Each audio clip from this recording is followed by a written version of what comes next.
നിസ്കരിക്കുമ്പോ ഓഫാക്കി വെക്കണം എന്ന് പറഞ്ഞാൽ നമ്മൾ ആൾക്കാര് ഒരൊറ്റ ആളും ആ ഒരു നിർദ്ദേശം കേൾക്കൂല. ഇവിടെ പള്ളിന്റെ ഉള്ളിലും എഴുത്ത് ഉണ്ടാവും, ഇല്ലാതിരിക്കൂല അല്ലേ? ഉണ്ടാവും, എല്ലാ പള്ളിയിലുണ്ട് എഴുത്ത്. നമ്മൾ ശ്രദ്ധിച്ചോട്ടെ എന്ന് എഴുതിയിട്ട്, പക്ഷെ നമ്മൾ സൈലന്റ് ആക്കി വെക്കും.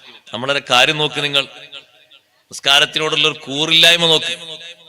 എന്നിട്ട് ആ ഒന്നുകിൽ വൈബ്രേഷൻ അല്ലെങ്കിൽ ആ വെളിച്ചം കാണുമ്പോ മനസ്സ് പോയി ആരായിരിക്കും വിളിക്കുന്നത്? രാവിലെ വിളിച്ചിട്ട് കാശൊരാളുടെ പടച്ചോനെ അയാളേറ്റാവോ? ഇപ്പൊ ഈ നിസ്കാരങ്ങാനും മുറിക്കണോ, അല്ലെങ്കിൽ ഇനിയാള് വിളിക്കാതിരുന്നാലോ? എന്തെല്ലാം ചിന്തയും. ഏകദേശം പോയി, നിസ്കാരം പൗതി മുക്കാലൊക്കെ പോയി, ഒക്കെ അങ്ങോട്ട് പോയില്ലേ സഹോദരങ്ങളെ? ഞാൻ വെറുതെ പറയണം, ഒരു 5 മിനിറ്റ് അത് ഓഫാക്കി വെക്കുന്നതിന് എന്താ കുഴപ്പമുള്ളത്? ഉസ്താദ് ആരെങ്കിലും മരിച്ചാലോ? മരിച്ചാൽ നമ്മളെ ഫോൺ ഓണാക്കി വെച്ചോട് മരിച്ചാൾ ഹയാത്താവോ? മരിച്ചാൾ ഏതായാലും മരിച്ചില്ലേ?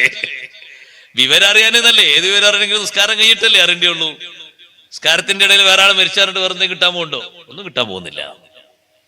മനസ്സ് തിരിയാന്ന് മാത്രല്ല, നിങ്ങൾ നോക്കി ഇപ്പത്തെ വർത്തമാന കാലത്തുള്ളത്, ഈ വർത്തമാന കാലത്തൊക്കെ ടച്ചിങ് അല്ലേ? ടച്ചിങ് ആയതുകൊണ്ട് പല ആൾക്കാരും ധരിച്ചിട്ട് എന്താണെന്നറിയോ? അത് കയ്യിന്റെ ഒരു വിരലിങ്ങനെ 3 അനക്കാൻ ഇങ്ങനെ നിസ്കാരം പാത്തിലാവുള്ളൂ. അതെ, ഒരു വിരലിങ്ങനെ ഒരു 8 ഇറങ്ങുമ്പോത്തിന് 3 ആവില്ലല്ലോ. അപ്പൊ ഒന്നിങ്ങനെ നീക്കിയതിന് കുഴപ്പമില്ല. എന്നാലും ഫോൺ എടുത്തില്ല എന്നുള്ളൊരു കംപ്ലൈന്റ് വരാൻ പാടില്ല. പടച്ചവനോടാണ് ഇപ്പുറത്ത് സംസാരിക്കുന്നത്, പക്ഷെ നേരെ ഇപ്പുറത്ത് മുപ്പൊരു പടച്ചവനോടുള്ള സംസാരമൊക്കെ ശ്രദ്ധൊക്കെ മാറ്റി ഒറ്റ വിരലോണ്ടൊരു നീക്കൽ. ചിലർക്ക് ടച്ച് ചെയ്താൽ മതി, നീക്കൊന്നും വേണ്ട, ഒന്നിങ്ങനെ പ്രസ് ചെയ്ത് കൊടുത്താൽ മതി, അപ്പൊ ഒരു അനക്കല്ലേ ആവുള്ളൂ. സഹോദരാ, ശ്രദ്ധ മുഴുവനും മാറിപ്പോയി. നിന്റെ ശ്രദ്ധ മുഴുവനും നിസ്കാരത്തിൽ മാത്രമാണ് വേണ്ടത്. നിസ്കാരത്തിൽ നിന്ന് ശ്രദ്ധ മാറിയാൽ പിന്നെ നിസ്കാരം ആർക്കുള്ളതാണ്? യഥാർത്ഥ നിസ്കാരം അതിനെ പറ്റി പറയാൻ പറ്റുമോ?